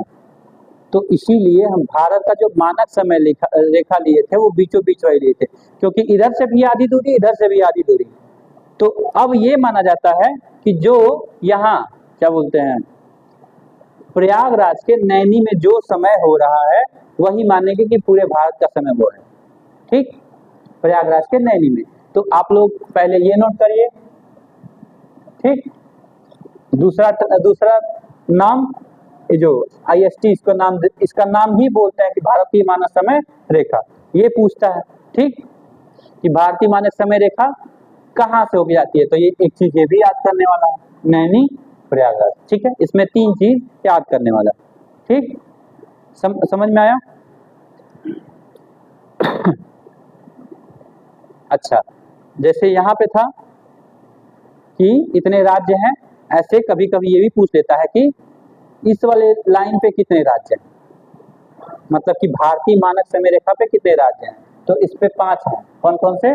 5 हैं। तो ये तो ऐसे ही याद करना पड़ेगा। एक उत्तर प्रदेश है, ठीक ठीक, एक है मध्य प्रदेश, एक है छत्तीसगढ़, CG छत्तीसगढ़, ठीक है, और एक है छत्तीसगढ़ हो गया, आंध्र प्रदेश, हाँ आंध्र प्रदेश, और एक उड़ीसा। ये 5 राज्य हैं जो कि उस लाइन पे पड़ते हैं। ठीक, समझ में आया? अब यहाँ तक हो गया। कोई कंफ्यूजन है अभी के लिए बताइए, कोई अगर कंफ्यूजन बताइए थोड़ा सा है। जो याद करने वाला है मैंने आप लोगों को बस वही बताया है, क्योंकि बताने के लिए तो बहुत कुछ है। अच्छा, ये बोलता है कि अगर भारत में, एक क्वेश्चन ऐसे पूछता है कि अगर लंदन के जो ग्रीनविच है वहां पे 12 बज रहे हैं, वहां पे 12 बज रहे हैं, तो भारत में कितने बज रहे होंगे? नहीं, क्या नहीं? तो आपको पता होगा या बताया है मैंने कि यहाँ से इधर पूरब में माना गया, तो यहाँ से जो लंदन के ग्रीनविच पे टाइम हो रहा है उससे ज्यादा ही टाइम इधर वाले एरिया में होगा। तो भारत इधर ही पड़ता है ना, तो वहां से ज्यादा टाइम यहाँ पे होगा। और कितना ज्यादा होगा इसको डिसाइड करने के लिए कैलकुलेशन किया गया। कैसे कैलकुलेशन किया गया कि 24 घंटे हैं। एक कैलकुलेशन भी थोड़ा सा देख लीजिए, छोटा सा कैलकुलेशन है। ये कहा गया कि मान लीजिए ये गोल सा पृथ्वी है, ठीक, यहाँ से ये लाइन खींची गई है, मान लीजिए ये 0 डिग्री या ग्रीनविच लाइन है, ठीक। तो ये करके पूरा लाइन है। ये लाइन के नंबर्स कितने होते हैं, कितनी संख्या में होती हैं, कितनी संख्या में होती हैं? देशांतर रेखाएं कितनी होती हैं? अरे देशांतर रेखाएं बताया था ना मैंने। सबसे पहले ही मैंने बताया था, यहाँ तो एकदम पहले पेज पे बताया था, देशांतर रेखाओं की संख्या कितनी होती है? 360 होती है। अक्षांश रेखाओं की संख्या कितनी होती है? या तो 181 या 189। तो ये याद रखिए ना, क्योंकि इसका काम लगेगा, हर बार काम लगेगा, ठीक। तो मैं ये बता रहा था कि ये इन रेखाओं की संख्या कितनी है? 360। कितने हैं? 360। मतलब पूरा सूर्य को देखा जाए तो 24 घंटे में 360 लाइनों को पार कर लेता है। सूर्य यहाँ पे था, फिर यहाँ आया, फिर यहाँ आया, यहाँ आया, यहाँ आया, इसके पीछे गया, पीछे गया, पीछे गया, घूमते घूमते यहाँ आया, यहाँ आया, यहाँ आया, यहाँ आया, 24 घंटे में पूरा एक चक्कर पूरा कर लिया। तो हम क्या करते हैं कि 24 घंटे में कितने लाइन को पार किया? 360 लाइनों को पार किया। कितना? 24 घंटे में 360 लाइनों को पार किया। तो हम बोलेंगे कि 1 घंटे में कितने लाइन को पार कर रहा है, तो डिवाइड करेंगे ना। जैसे कभी ये एक रूल है गणित का, ये एक रूल है। कहते हैं लोग कि एक किलो में 10 रुपए में आपको 5 किलो आलू मिल रहा है, तो 50 रुपए में बताएं कितना किलो मिलेगा? तो गुणा करते हैं ना, गुणा करते हैं, भाग करते हैं। तो जब कभी कम देके ज्यादा पूछे तो गुणा करते हैं, ज्यादा देके कम पूछे तो भाग करते हैं। जैसे बोलेगा कि 10 रुपए में 20 किलो आलू मिल रहा है, तो 5 रुपए में कितने मिलेंगे, तो भाग कर देंगे, होता है ना। तो यहाँ पे भी क्या पूछ रहा है कि 24 घंटे में वो 360 लाइनों को पार कर रहा है, तो 1 घंटे में कितने लाइनों को पार करेगा, तो हम भाग कर देंगे। ऐसे करेंगे कि 24 घंटे में 360 लाइन पार कर रहा है, तो 1 घंटे में कितना पार करेगा, तो 360 डिवाइड बाई 24। ठीक, समझ में आया? तो 1 घंटे में 360 बटे 24 कितना आ रहा? 24 एकम 24, 12 और 24 बचे 120, 15। क्या? 15। मतलब कि 1 घंटे में ये 15 लाइन को पार कर रहा है। क्या हुआ? 15 लाइन को पार कर रहा है। अब एक चीज ये जानिए कि जब हम कहे थे कि ग्रीनविच पे जब सूर्य हो तो वहां पे 12 बज रहे हैं, यही बोले थे ना कि 12 बज रहे हैं। तो मतलब मैंने यही बोला था ना क्वेश्चन में कि अगर लंदन के ग्रीनविच में 12 बज रहे हैं तो भारत में कितना बजेगा। तो हम पहले आपको बता दिए कि भारत इधर चलते चलते हम लोग कहाँ जाके वो उसका मानक समय रेखा कहाँ जाके मिल रहा है, तो हम बताए हैं कि 82 डिग्री और 30 मिनट, इतने पे ही मिल रहा है। तो आप ये जानिए कि यहाँ पे 12 बज रहा था, अब 82 डिग्री दूर, 82 डिग्री चलने में उसको कितने घंटे लगेंगे, तो हम देख रहे हैं कि 1 घंटे में वो 15 लाइन पार कर रहा है, 15 डिग्री पार कर रहा है। तो हम भारत का जब समय निकालते हैं तो ये क्या बोलते हैं, 5 घंटे में कितना पार कर रहा था, 15 पचे 75 लाइन। भारत 82 पे है ना, 82.5 पे, तो हम 0 से 82.5 के बीच में देखेंगे कितने घंटे का गैप है, उतना ही बज रहा होगा। क्या? तो हम 75 डिग्री का निकाल लिए कि 5 घंटा हो रहा है, ठीक है। और उसके बाद और कितना है, 75 5 80 प्लस 2 82, मतलब कि 7 डिग्री और पार करना है। तो 1 घंटे में 15 डिग्री पार कर रहा है, तो आधे घंटे में कितना पार करेगा, 7.5 डिग्री। और वही अगर हम 75 में 7.5 जोड़ दें तो 82 हो भी जाएगा, हो जाएगा ना। तो मतलब आधा घंटा और लगेगा, कितना, 30 मिनट और लगेगा, और कितना चलेगा, 7.5 चल लेगा। टोटल मिला के मेरे पास क्या हो गया, 82.5 डिग्री हो गया। मतलब कि हम 0 डिग्री लाइन से, मतलब कि ग्रीनविच से और भारत का जो मानक समय रेखा है वहां के बीच का अगर समय निकालेंगे तो 5 घंटा 30 मिनट का गैप आता है। ये 5 घंटा और ये 30 मिनट, ये गैप आता है। तो पूछता है कि अगर लंदन में 12 बज रहे हैं तो भारत में कितना बज रहा होगा, तो उसमें जोड़ देंगे, भारत जो लंदन वाला टाइम है उसमें 5 घंटा 30 मिनट जोड़ देंगे, तो कितना बच जाएगा, 5:30। मतलब कि अगर लंदन में 12 बज रहे हैं तो भारत में कितने बजेंगे, 5:30। समझ में आया कि नहीं? कभी क्वेश्चन ऐसे देता है कि भारत में 12 बज रहा है, क्या भारत में 12 बज रहा है, तो लंदन में कितना बज रहा होगा। तो अब क्या करेंगे, हम 5 घंटा 30 मिनट घटाएंगे, क्या 5 घंटा 30 मिनट घटाएंगे। पूरे अर्थ पे 24 समय जोन है, क्या 24 समय जोन, ठीक। भारत में केवल एक ही समय रेखा है जो कि 82.5 डिग्री पे माना जाता है, उत्तर प्रदेश के नैनी से जाता है, 5 राज्य पे पड़ते हैं, ठीक है, 82.5, ठीक। तो ये हमेशा क्वेश्चन में दिखने वाला पार्ट है ये, ठीक है, 82.5, ये चीज याद रखें। 6:30, 12 में से घटाएंगे जब 5, तो 12 में से 5 जगह कितना बचेगा, 12 में से 5 बच जाएगा, 7 बचेगा ना, और आधा घंटा और बताएंगे 36 हो जाएगा। हाँ तो हम 5 बोले थे। ठीक, समय समय डिसाइड करना आप पता चल गया।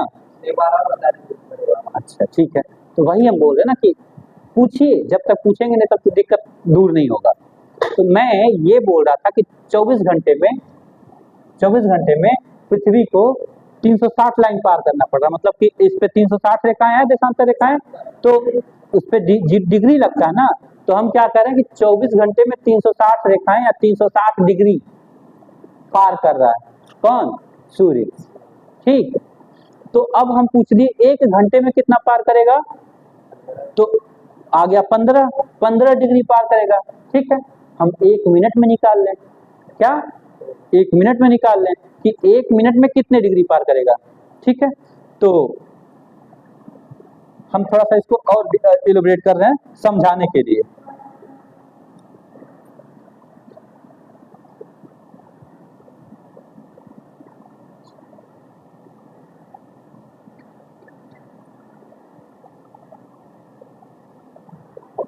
ठीक है, हम क्या किए, कहे कि 1 घंटे में 15 पार कर रहा है, हम इसको हटा दे रहे अभी थोड़ी देर के लिए।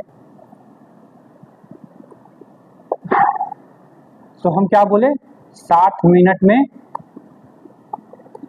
15 डिग्री पार कर रहा है, 1 मिनट में कितना पार करेगा, तो 15/60।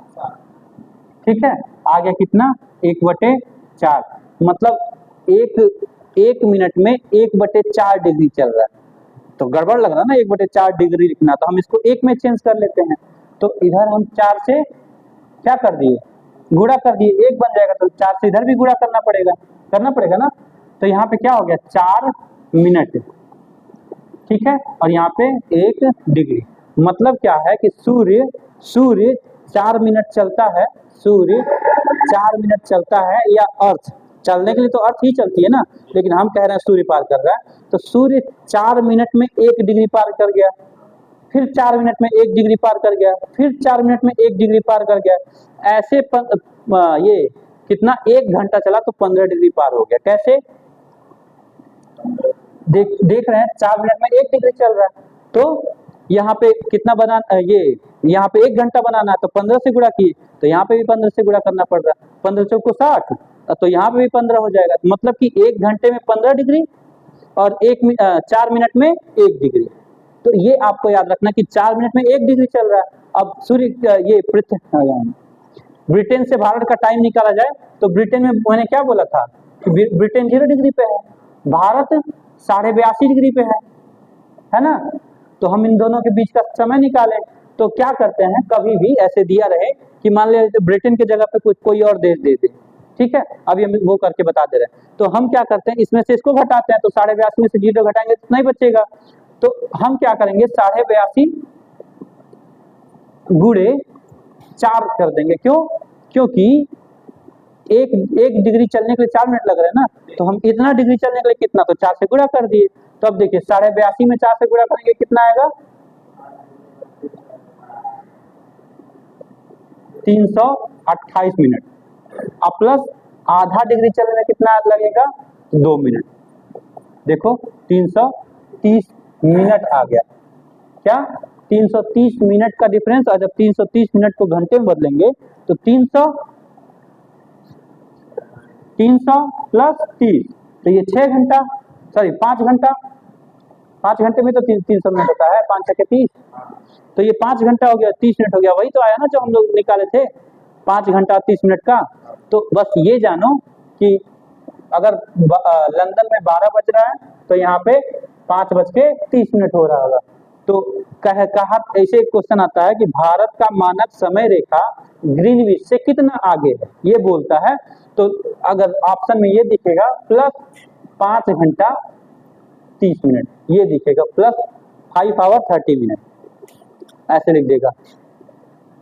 पूछेगा भारत का जो मानक समय है वो ग्रीनविच से कितना आगे है या ग्रीनविच से कितना ज्यादा है, तो बोलेंगे कि 5 घंटा 30 मिनट ज्यादा। ठीक, ये कंफ्यूजन दूर हुआ। अब कोई दिक्कत इधर नहीं ना, तो थोड़ा सा ये मतलब जो यूपीएससी वाले बच्चे होते हैं और डिटेल में थोड़ा सा ऐसे ही पढ़ते हैं, ठीक।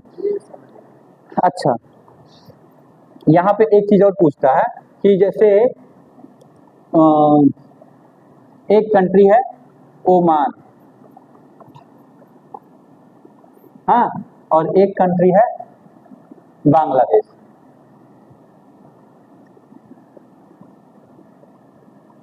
तो ओमान पता है कहाँ पे है आप लोगों को? ओमान पता है कहाँ पे है? तो मैप अगर इसके लिए सही अच्छे से तैयार होगा तो बता देंगे। कहेगा ओमान में सबसे पहले ये बोलेगा कि जो ओमान का जो मानक समय है, ओमान का जो मानक समय है वो मान लेते हैं 15 डिग्री ईस्ट में है। क्या 15 डिग्री? जैसे अपने यहाँ का मानक समय 82.5 डिग्री है ना, तो ऐसे मान लेते हैं ओमान का 15 डिग्री ईस्ट में है।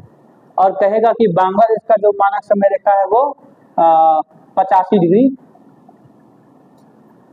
ईस्ट में, ठीक, 85 डिग्री ईस्ट में। कहेगा कि अगर ओमान में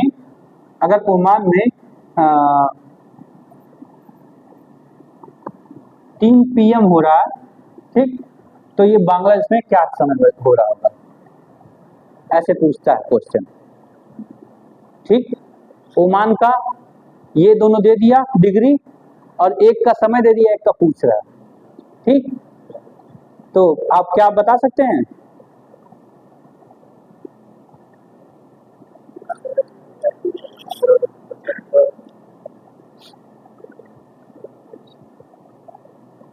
क्या बता सकते हैं?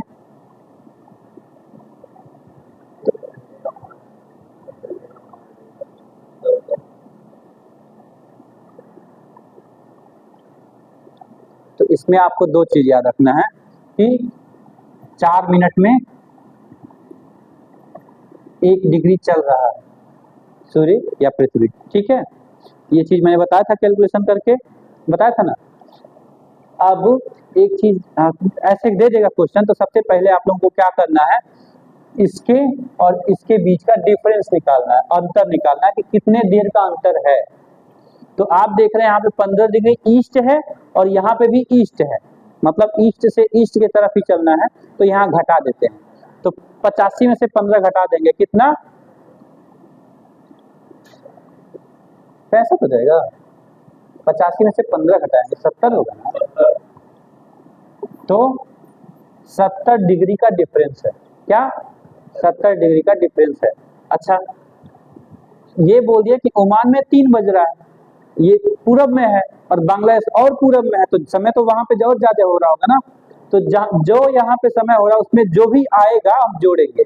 तो मैंने बताया कि 70 डिग्री का डिफरेंस आया और 1 डिग्री में 4 मिनट, सॉरी 4 मिनट में 1 डिग्री होता भी है, तो हम क्या किए, 4 से इसमें गुणा कर दिए, क्योंकि 1 डिग्री में 4 मिनट था, तो हम 70 डिग्री में तो मिनट निकाल लेंगे। 70 डिग्री में कितना मिनट का डिफरेंस होगा, तो 70 गुणे 4, 70 को 28, 280 मिनट का डिफरेंस होगा। क्या 280 मिनट, मतलब जो 3 बज रहा है यहाँ पे उसमें 280 मिनट जोड़ देंगे, वहां का टाइम निकल जाएगा। 280 मिनट है, घंटे में चेंज कर लेते हैं, कितना हो जाएगा, 6 को 24, 240, मतलब 240 है ना, और प्लस 40, तो 6 चौको 24, 4 घंटा 40 मिनट इसमें हम जोड़ देंगे। तो 3 बज रहा है और 4 घंटा 40 मिनट जोड़ेंगे तो कितना आएगा, 7:40। तो हम बता देंगे कि बांग्लादेश में 7:40 हो रहा है, ठीक है। तो ऐसे एग्जैक्ट दिया होगा, आपको क्या करना है, बस दोनों के बीच का डिफरेंस निकाल लेना है, ठीक। डिफरेंस निकाल लिए और उसके बाद से फिर 4 से गुणा कर दिए, ये पूरा पूरा मिनट में आ जाता है, और क्या करते हैं उसको घंटे में चेंज करके हम देख लेते हैं, ठीक है। तो ये सिंपल सा क्वेश्चन आता है। आगे दो और हैं, भारत का मानक समय रेखा हो गया, कर्क रेखा के बारे में हम लोग जान लिए, ठीक। अब ये पूछता है कि जो भारतीय उपमहाद्वीप है, जो यहाँ पे हम लोग देख रहे हैं, ये उसमें कितने देश शामिल हैं, उपमहाद्वीप में कितने देश शामिल हैं? हाँ, भारतीय उपमहाद्वीप में कितने देश शामिल है, क्योंकि ये यहाँ का तो पार्ट है नहीं, भारत यहाँ का पार्ट नहीं है, एशिया का पार्ट नहीं ना है। भारत इससे पहले कहाँ था, हेलो, भारत इससे पहले कहाँ हुआ था, सर दर्द कर रहा, कोई दिक्कत नहीं है, बस थोड़े दिन छोड़ दे रहे हैं। भारत इससे पहले कहाँ था?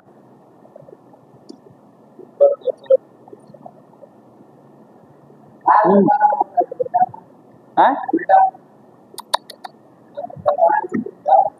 कहाँ स्थित था भाई? अच्छा, भारत हमारा अफ्रीका में था पहले, अफ्रीका से टूट के आया है भारत, ठीक है, भारत अफ्रीका से टूट के आया है, याद रखिएगा, ठीक। तो जब अभी एक वीडियो दिखा दे रहे हैं, पता नहीं ऑन है कि नहीं, हाँ वो फिर करो, नहीं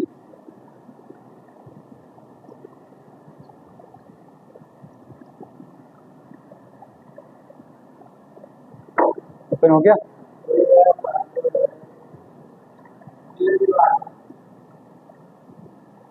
कौन सा है ये इसमें? अभी नहीं है।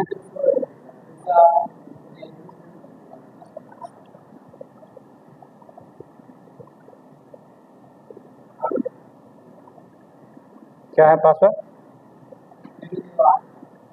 बस 008 1 2 3 4 5 6 7 8।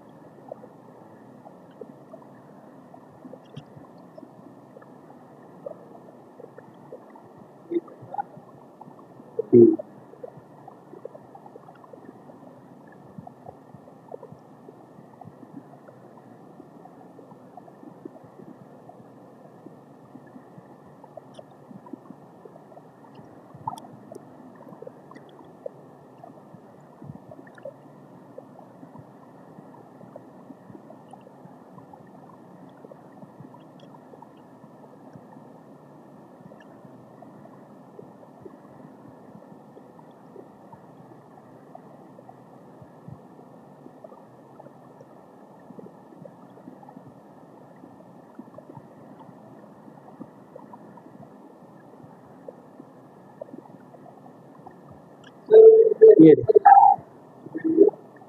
कौन सा? हाँ चल रहा, इधर देखो ये वाला, देखो कहाँ से आ रहा है वो, ये आके यहाँ पे लग गया। आज अब हम लोग का जो पोजीशन है यही वाला है, ठीक है। बाकी फिर देखो टूट के आ कहाँ से रहा है, टूट के कहाँ से आ रहा है, ये थोड़ा सा स्लो करके, ये देखो यहाँ पे है इंडिया, मतलब कि इसमें जुड़ा हुआ था पहले, अफ्रीका में जुड़ा हुआ था, और वो ये तो चल ही नहीं रहा भाई,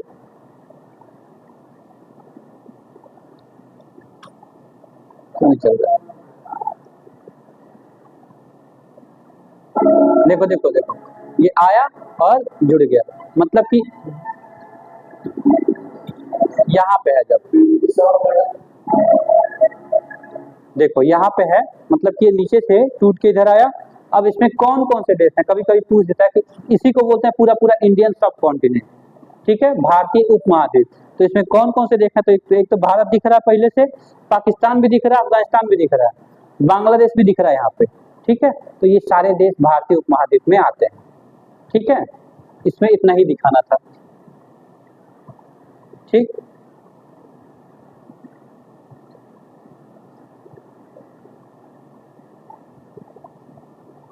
आगे जी जी ठीक, एक टॉपिक और बचा है, सबसे अधिक राज्यों से सीमा किस किस राज्य की लगती है, तो उत्तर प्रदेश से। क्या? उत्तर प्रदेश की सीमा सबसे ज्यादा से लगती है 9। कौन कौन से 9 है? तो सबसे पहले एक तरफ से हम लोग देखते हैं, उत्तर प्रदेश को एक तरफ से देखते हैं, तो यहाँ पे ये उत्तराखंड है, तो सबसे पहले हम लिखेंगे उत्तराखंड, ठीक है। दूसरे नंबर पे हिमाचल प्रदेश, ठीक है। तीसरे नंबर पे हरियाणा, ठीक है। चौथे नंबर पे है दिल्ली, ठीक है। पांचवें नंबर पे है राजस्थान, ठीक। छठवें नंबर पे है क्या? मध्य प्रदेश। ठीक है। 7वें नंबर पे है छत्तीसगढ़। 8वें नंबर पे है झारखंड। 9वें नंबर पे है बिहार। नेपाल को अपना बना ले रहे हो, बुरा मान जाएंगे सब बिहार वाले। एक तो नेपाल वाले बुरा मान जाएंगे भाई, ऐसे मत बोलो। एक तो वैसे ही बवाल चल रहा है, पता चला कि तुम्हारा सुशीला काकी कहाँ? बिल्कुल जा सकते हैं, आधार कार्ड है, जा सकते हो बिल्कुल, अभी के लिए जा सकते हो। सारा कुछ मैटर शांत हो चुका है, ठीक है। और वहाँ पे एक कार्यवाहक प्रधानमंत्री के रूप में या अंतरिम सरकार बोलते हैं। अब अपना कॉन्स्टिट्यूशन बनाएंगे ना, वो अपना संविधान अब फिर लिखेंगे वो, ठीक। तो उसमें अंतरिम सरकार के रूप में सुशीला काकी, काकी नहीं कार्की है, सुशीला कार्की औरत है भाई, औरत है, औरत है, 82 साल की औरत है वो। हाँ कंफर्म है तो देख लो, ऐसे कंफर्म नहीं रहा था कि तुरंत गलत हो जाए, ठीक। सुशीला कार्की नाम है उनका। हाँ वही, अभी अंतरिम प्रधानमंत्री, अभी देखो देखो कौन है, सुशीला कार्की है कि नहीं।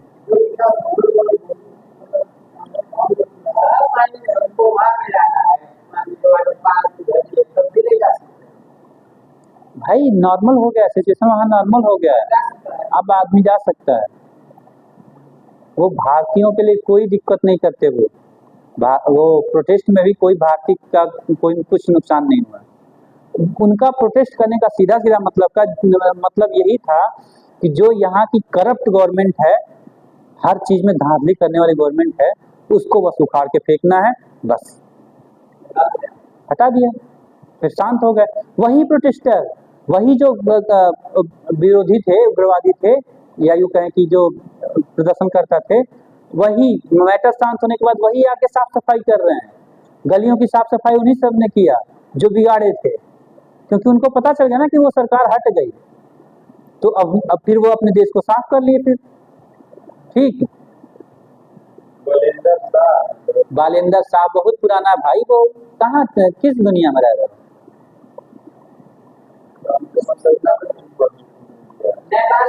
सुनो सुनो सुनो, नेपाल के अंतरिम प्रधानमंत्री देखो, नेपाल की अंतरिम प्रधानमंत्री कौन बना है? नेपाल की अंतरिम प्रधानमंत्री कौन बना है, ये सर्च करो।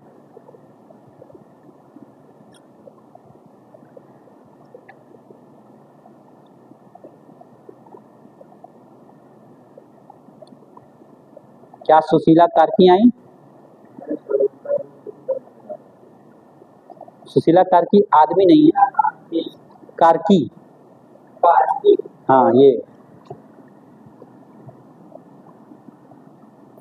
अरे काकी ही है, गांव में बनाया था ना, अंतरिम सरकार का मुखिया बनाया गया है।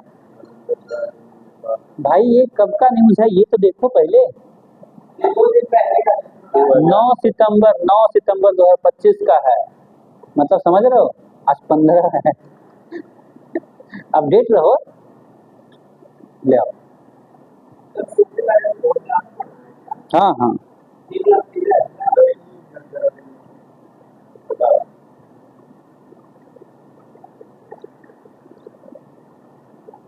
ये देखो 2 दिन पहले का न्यूज है, यही है सुशीला कार्की, ठीक है। वो नेपाल की मुख्य न्यायाधीश रह चुकी हैं, ये औरत जो है नेपाल की मुख्य न्यायाधीश रह चुकी हैं, और ये मतलब बहुत ईमानदार औरत के रूप में मानी जाती है, ठीक। बालेंद्र शाह का नाम जो सुने हो बाबू, वो शुरू में यही था कि जो क्या बोलते हैं, जो वो वहाँ के युवा थे उनको सपोर्ट कर रहे थे कि बालेंद्र शाह बने, बालेंद्र शाह बने, सब लोग को लग रहा था कि वही बनेंगे, लेकिन बालेंद्र शाह खुद अपने मुंह से बोले कि हमको इस चीज में रुचि नहीं है, मैं नहीं जाऊंगा, मैं एक नाम सजेस्ट कर सकता हूँ सुशीला कार्की, उनको ही बनाया जाए। तो तुरंत सब लोग मान गए कि हाँ सुशीला कार्की ही बनेंगे, क्योंकि ये भी ईमानदार आदमी है। ठीक, नहीं तो याद रखिए कि अब सुशीला कार्की बन गई है। ठीक, तो ये यूपी से लगने वाले इतने सारे जो जिले हैं, इसमें सॉरी जिले का है, राज्य हैं, इसमें से ये एक राज्य क्या है, यूनियन टेरिटरी है, बाकी सब स्टेट हैं, मतलब बाकी सारे राज्य हैं, एक ही है जो कि क्या बोलते हैं केंद्र शासित प्रदेश है। पूछता है, क्वेश्चन घुमा देता है, कैसे घुमाता है, कहेगा कि ये उत्तर प्रदेश से कितने राज्य लगते हैं। ठीक, तो ऑप्शन में 8 दिया रहेगा, 9 दिया रहेगा, 7 दिया रहेगा, 10 दिया रहेगा, तो कौन सा मारेंगे? जब पूछेगा कितने राज्य लगते हैं, हाँ दिल्ली से नहीं, उत्तर प्रदेश से, राज्य की बात करेगा 8 मारेंगे, जब राज्य की बात करेगा तो 8 मारेंगे। ठीक है, और ऐसे दे दिया राज्य केंद्र शासित प्रदेश, तब जाके 9 मारेंगे। जब राज्य, हाँ दिल्ली एक केंद्र शासित प्रदेश है जो कि उत्तर प्रदेश से लगता है, बाकी सब 8। हाँ, तो जब वो राज्य और केंद्र शासित प्रदेश पूछेगा तो 9 ही मारिएगा, ऐसे लिख के आएगा। तो जब राज्य या केंद्र शासित प्रदेश, अच्छा केवल राज्य के बारे में पूछे, केवल राज्य के बारे में पूछे तो 8 ही है, राज्य है, केंद्र शासित प्रदेश अलग होता है। ठीक है, मैंने बताया था ना कि सबसे पावरफुल केंद्र है, फिर राज्य है, फिर केंद्र शासित प्रदेश है, तब जाके पंचायत आते हैं। ठीक है, वो याद कराते हुए भाग याद कराते तो याद दिलाते ना, तो वो बस याद रखिए। ठीक, उसके बाद से इतना ही टॉपिक था, इसमें क्या बोलते हैं भारत के बारे में सामान्य जानकारी के बारे में। ठीक, एक चीज और पूछ लेता है कंफ्यूज करने के लिए, एक है पाक जलद मरुमध्य, क्या पाक जलद मरुमध्य पूछेगा कहाँ है, ध्यान से इधर देखिए, पूछेगा पाक जल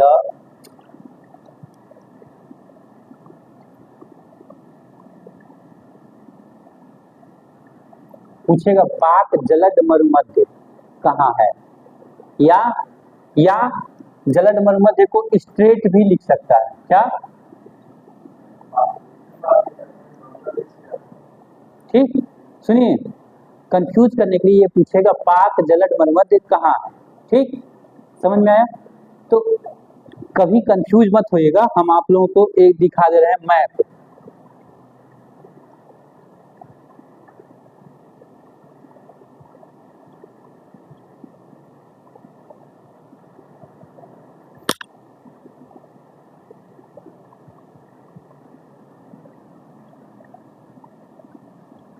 अच्छा ऐसे लिख लेता, पूरा नहीं, इंडियन मैप। ओह, कट गया क्या इंटरनेट कनेक्ट हो गया क्या, डिस्कनेक्ट हो गया? एक बार ऑन करो, फिर ऑन है।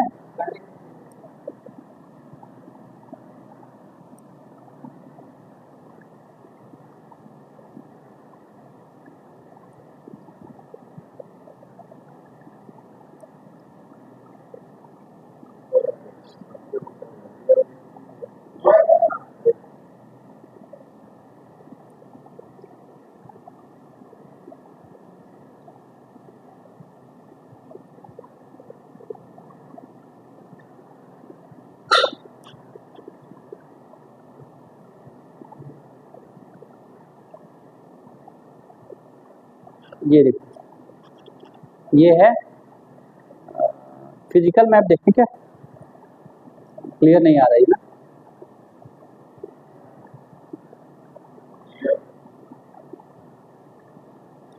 जो मुझे सर्च करना वो नहीं मिल रहा ना?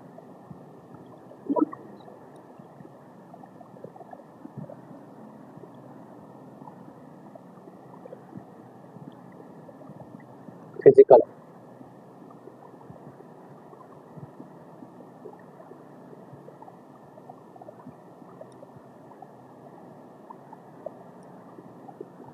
ये वाला, ठीक है। तो ये भारत का वो है, और इसमें कहीं कहीं याद करने वाला चीज है। क्या क्या याद करने वाला चीज है? देखने वाला,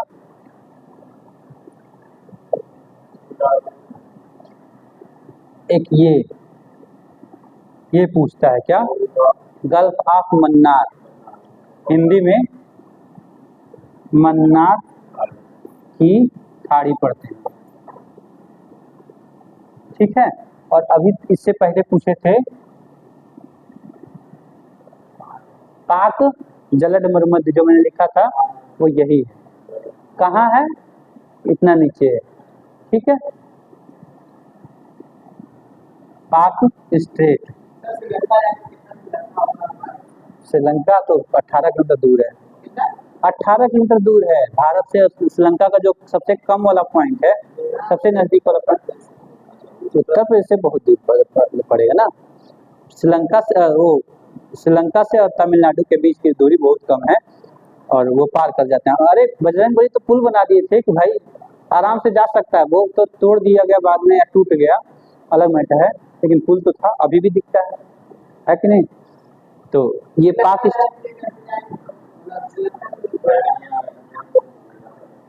तमिलनाडु के बाद नहीं, तमिलनाडु से रामेश्वरम, क्या रामेश्वरम से जा सकते हो बाई बोट, 1 घंटे लगेंगे, 1.5 घंटे, ठीक है।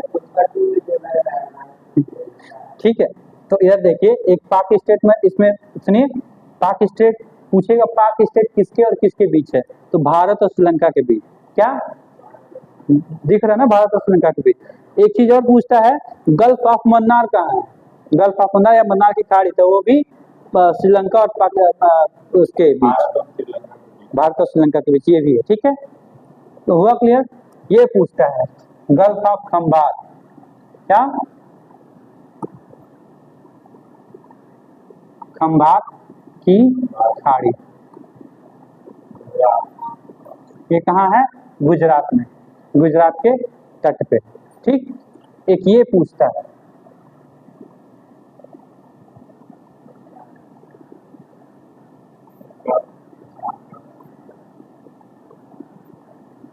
यहाँ पे, ठीक। बाकी और सब नहीं, ये तो पता ही होगा कि अरेबियन सी है इधर, अरब सागर, ठीक। ये पता ही है कि बंगाल की खाड़ी है, ठीक। और सारे कुछ नहीं है इसमें इम्पोर्टेंट। ये आपका भारत के बारे में बेसिक जानकारी, ठीक है।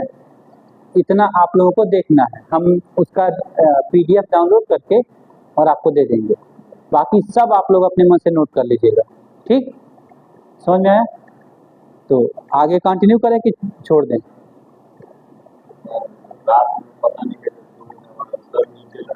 आपका भी सर दर्द कर रहा, तो ठीक है, आप लोग चले जाइए, क्योंकि आपको थोड़ा सा और लिखवाना है उसमें, ठीक है। आप रुक जाएंगे ना थोड़ी देर?